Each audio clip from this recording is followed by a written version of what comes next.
સૌને જય જલારામ. મંચસ્થ શિક્ષણ સમિતિના ચેરમેન અને જેમને શિક્ષણ ક્ષેત્રે વારઈમાં ખૂબ મોટું કામ કર્યું છે એવા અમારા જ સમાજના અને અમારા જ મોટા બેન સમાન એવા ગીતાબેન, એમને જે પ્રમાણે કહ્યું એ પ્રમાણે અહીંયા હું ત્રીજી વખત આવ્યો છું, પણ જેટલી પણ વખત આવ્યો છું એટલી વખત પ્રગતિ જોઈ છે. પહેલી વખતે જ્યારે હું આવ્યો ત્યારે પાછળના હોલની અંદર એક ફંક્શન હતું અને એ ફંક્શન હતું ત્યારે આ કોઈ બિલ્ડિંગ ડેવલપ થયેલું નહોતું. એ પછીના ફંક્શનમાં આવ્યો ત્યારે આ સરસ મજાનો હોલ એમણે ખૂબ મહેનત કરી અને જે રીતે બી આર્થિક રીતે એમને જે સપોર્ટ લેવો હોય એ સપોર્ટ લઈ અને આ હોલ બનાવ્યો.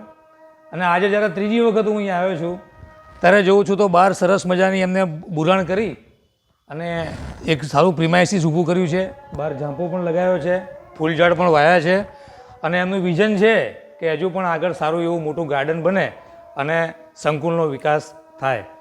તો એવા બેન શ્રી ગીતાબેન, અમારા જાયન્ટ્સ પીપલ્સ ફાઉન્ડેશનના પ્રમુખ શ્રી નીતિનભાઈ તન્ના, એમની બાજુમાં છે અમારા બિપિનભાઈ મંત્રી શ્રી, રાજુભાઈ દરજી, અમારા દિલીપભાઈ વાઘેલા, પ્રદીપભાઈ પટેલ સાહેબ અને જયેશભાઈ તથા આચાર્ય સાહેબ અનિલભાઈ, અમારા માસી રેખાબેન, બેનશ્રી વિશ્વ હિન્દુ પરિષદના અને અમારા સાથીદાર એવા રસિકભાઈ અને આપ સૌ. શિક્ષણ ક્ષેત્રે જ્યારે ગઈ વખતે હું આવ્યો ત્યારે એમને મને વાત કરેલી, એને આપણે ટોચ પર લઈ જવી છે, એને પ્રગતિના સોપાન સર કરી અને એક એવી પ્રસ્થાપિત સંસ્થા સ્થાપિત કરવી છે કે આખા એરિયામાં એનું નામ હોય. તો બેનનો સહકાર તો છે જ, સાથે સાથે એમના જેટલા પણ કોન્ટેક્ટ છે, દાખલા તરીકે અમારો કોન્ટેક્ટ છે, એવા બીજા પણ એમના કોન્ટેક્ટ છે. એમના કોન્ટેક્ટ થ્રુ એ વધારેમાં વધારે તમને લોકોને શિક્ષણ મળે, કોઈ સહાય મળે એના માટે પ્રયત્નો કરતા હોય છે. સાથે સાથે સ્ટાફ પણ મહેનત કરતો હોય છે. તો હવે તમે જે વિદ્યાર્થીઓ છો તો તમારી પણ ફરજમાં આવે છે કે કોઈ એક જ સાઈડથી પ્રયત્નો થાય અને તમે જો સહકાર ના આપો તો એ એમનું જે સપનું છે એ સાકાર ના થઈ શકે. પણ બેન, હું જોઉં છું કે તમે ગઈ વખતે જે ગણવેશ આપ્યો, આજે બધા જ ગણવેશની અંદર છે, એમના બધાના કાર્ડ પણ પહેરેલા છે અને પ્રાર્થનાની સમયમાં મેં જોયું શિસ્તબદ્ધ રીતે બધાની આંખો બંધ હતી, બધા શાંતિથી અને વ્યવસ્થિત રીતે ટટ્ટાર અને ખૂબ શિસ્તબદ્ધ રીતે બેઠા હતા. તો આ એક પ્રગતિનું નિશાન છે. બેને કીધું એ પ્રમાણે આપ પણ તમારા વાલીઓનો જે તમારા ઉપર વિશ્વાસ છે એ રીતે અહીંયા આવો, ભણો, ગામનું, તમારા સમાજનું, તમારું પોતાનું નામ રોશન કરો અને ક્યાંક એવો પણ સમય આવશે કે આ તમારી માતૃ સંસ્થા છે, તમે એવી કોઈ પ્રગતિ કરી હશે ત્યારે આ સ્ટેજ ઉપર તમે બેઠા હશો અને તમારી સામે જ તમારા જ ગામના વિદ્યાર્થીઓ બેઠા હશે અને તમે તમારું ગામનું અને આ સંસ્થાનું ઋણ ચૂકવતા હશો.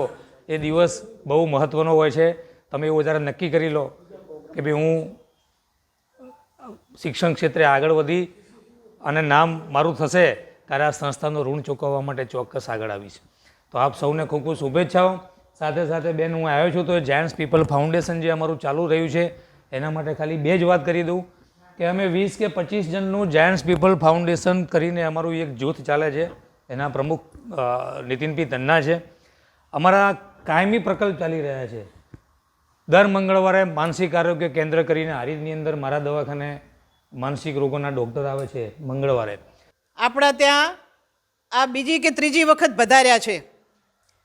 એટલા બધા દર્દીઓ હોય છે પણ સેવાની એમની ખૂબ ઊંચી ભાવનાના લીધે એ આપણી સાથે હંમેશા જોડાયેલા રહે છે.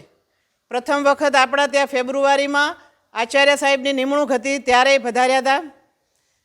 પછી આપણે તમને બાળકોને ગણવેશ વિતરણનો કાર્યક્રમ હતો ત્યારે પણ એ વધાર્યા અને એની પહેલાં એમને એ વખતે આપણને 5100 રૂપિયા તિજોરીનું પણ એક દાન આપ્યું હતું અને આજે એ સ્વેટર વિતરણ પોતાના તરફથી કરી રહ્યા છે. એટલે સંસ્થા તરફથી હું એમનો ખૂબ ખૂબ આભાર માનું છું અને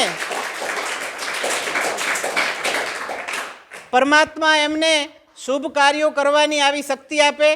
એમના જાયન્ટ્સ ગ્રુપ પણ આ રીતે ખૂબ એમની સાથે સંકળાયેલું છે. એમને પણ પરમાત્મા ખૂબ સારી સેવા કરવાની શક્તિ આપે એવી પરમાત્માને પ્રાર્થના કરું છું. આ વખતે આપણી સંખ્યા જરા ઓછી છે, મહેમાનોને હું કહું છું, પણ બીજી વખત અમે બોલાવીએ ત્યારે મારી એવી કલ્પના છે કે સંખ્યા આથી ડબલ હોય. એના માટે તમામ સ્ટાફ, તમે બાળકો, જેને જરૂર છે શિક્ષણની, જેને ખબર જ નથી કે શિક્ષણથી શું લાભ છે, એવા બાળકોને આપણે અહીં લાવીને ભણાવવાના છે. જેના મા બાપને તો ખબર છે કે મારા છોકરાને ભણાવી ગણાવીને મારે ખૂબ આગળ કરવો છે, પણ જે મા બાપને કલ્પના જ નથી કે શિક્ષણ શું વસ્તુ છે. શિક્ષણ છે એ ત્રીજું નેત્ર છે. તમે ઘણા બહારગામથી આવો છો, આ સમીમાં આ માનો કે આ રોડ જાય છે, હાઈવે, મેં પહેલાં એક વાત કરી હતી કે આ મેઇન હાઈવે જાય છે, તો ત્યાંથી ગુજરવાડાનો રસ્તો મળે હાઈવેને, આગળથી કઠીવાડાનો રસ્તો મળે, આ બાજુ નાની ચંદુર સોનારનો રસ્તો મળે, આ બાજુ વળી વરાણા માંડવીનો રસ્તો મળે, બધા રસ્તા હાઈવેને મળે ને.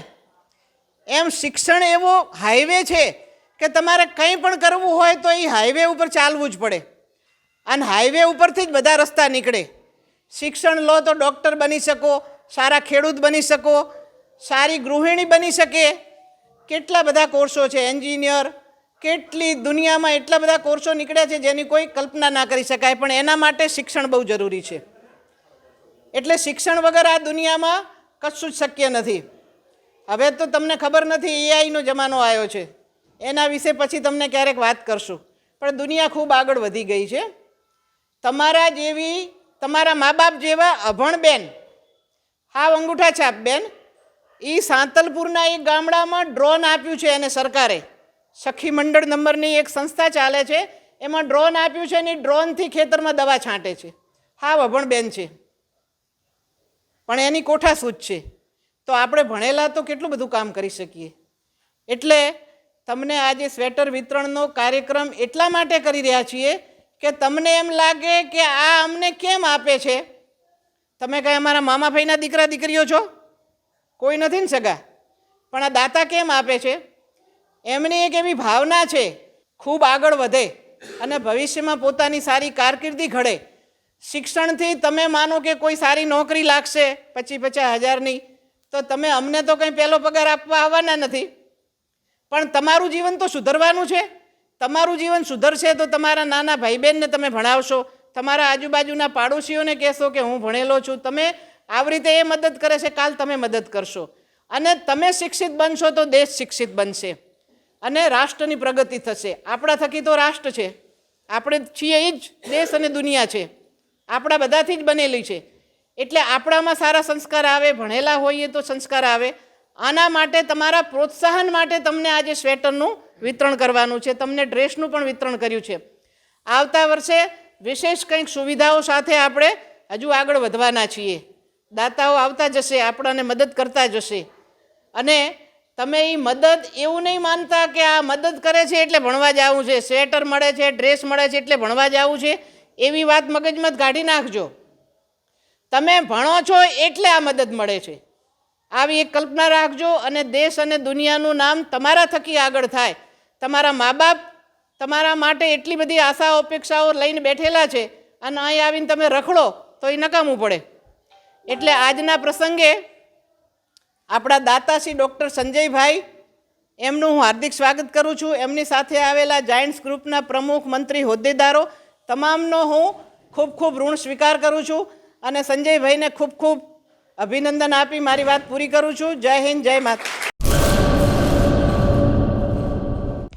હેલો ભુજ, તો કેમ છો તમે?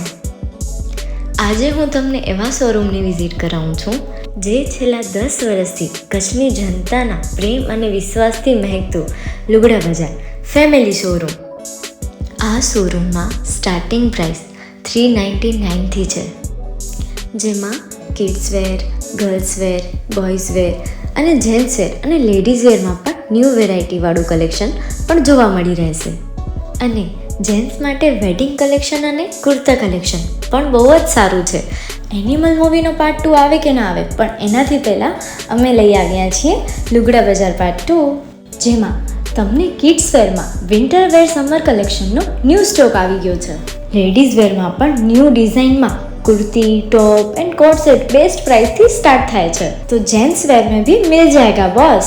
Leather, jacket, brand pants and check shirts, formal shirts, track pants પણ બેસ્ટથી બેસ્ટ પ્રાઇસ સાથે.